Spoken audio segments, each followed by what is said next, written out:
અમદાવાદમાં મુશ્કેલીનું માવઠું તેમ કહીએ તો કોઈ નવાઈ નથી, કારણ કે ગઈકાલે મોડી રાત્રે વરસાદ ખાબક્યો અને વહેલી સવારથી શહેરીજનો છે તે મુશ્કેલીમાં મુકાયા છે।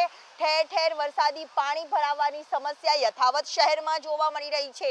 વાતાવરણમાં તો ઠંડક પ્રસરી છે, પરંતુ આ માવઠાના મારે સૌ કોઈને રોવડાવ્યા છે તેમ કહીએ તો કોઈ નવાઈ નથી। સીધા જ દ્રશ્યમાં નોકરિયાત વર્ગો છે તે વરસાદી પાણીમાં કેવી રીતે પસાર થવું તેને લઈને મુશ્કેલીમાં મુકાયા છે। ઠેર ઠેર લોકોના વિકલ્પ છે તે પણ બંધ થઈ રહ્યા છે। લોકોએ પણ હાલાકીનો સામનો છે તે કરવો પડી રહ્યો છે અને જ્યાં જુઓ ત્યાં આ વરસાદી પાણી જ પાણી નજરે છે તે પડી રહ્યા છે। શહેરીજનોએ પણ હાલાકીનો સામનો અહીંયા વરસાદી પાણીમાં પસાર કેવી રીતે થવું તેને લઈને પણ એક સવાલ ઊભો થાય છે। અહીંયા પણ શહેરીજનો છે તે મુશ્કેલીમાં મુકાયેલા નજરે છે તે પડી રહ્યા છે। ઠેર ઠેર આ વરસાદી પાણી લોકોના ઘરો સુધી પાણી પહોંચી રહ્યા છે। જોકે હજી તો ચોમાસાની શરૂઆત નથી થઈ, પ્રી મોન્સૂનની કામગીરી છે તે પણ તંત્ર દ્વારા હજી કરવામાં આવી રહી છે, પરંતુ વારંવાર આ હાલાકીનો સામનો કેટલા સમયથી આ વરસાદી પાણીમાં લોકો હેરાન થાય છે। બહુ હેરાન થાય છે બેન, ગજબ વગરના।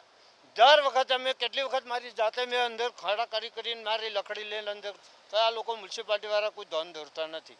કેટલી હાલાકી અને ક્યારથી આ વરસાદ પડ્યો ને ક્યારથી આ હમણાં વરસાદ બે વખત પડ્યો, બે વખત આવી રીતે પણ જાતે જઈને મારે ગટરમાં લાકડી ઘાલીને અને ચેકઅપ કરવું પડે। બોલો, લોકોએ તંત્રને અપીલ પણ કરી રહ્યા છે કે જ્યાં ડ્રેનેજની કામગીરી માટે કર્મચારીઓએ પહોંચવું જોઈએ ત્યાં પણ સમયસર પહોંચવું જોઈએ। અહીંયા લોકોએ હાલાકીનો સામનો છે તે કરવાનો વારો આવ્યો છે। અહીંયા ઠેર ઠેર વરસાદી પાણી ભરાયા છે, લોકો વરસાદી પાણીમાં બેહાલ થતા પણ નજરે પડી રહ્યા છે। નોકરિયાત વર્ગો છે તેમને પણ નોકરીએ જવું હોય તો કેવી રીતે જવું તેને લઈને સવાલ ઊભો થાય છે। અમદાવાદનો કહેવાતો આ પોશ વિસ્તાર કે જ્યાં વરસાદી પાણીનો નિકાલ થતો નથી અને લોકોએ પારાવાર હાલાકીનો સામનો છે તે કરવો પડે છે। તમામ લોકો અહીંયા વરસાદી પાણીમાં બેહાલ થતા નજરે પડી રહ્યા છે। તમામ લોકોએ હાલાકીનો સામનો વરસાદી પાણીમાંથી પસાર થવું પડે છે અને લોકોએ હાલાકીનો સામનો અહીંયા જ કરવો પડી રહ્યો છે। ઠેર ઠેર આ વરસાદી પાણીનો સમયસર નિકાલ થાય તે માટે પણ લોકો અપીલ કરી રહ્યા છે।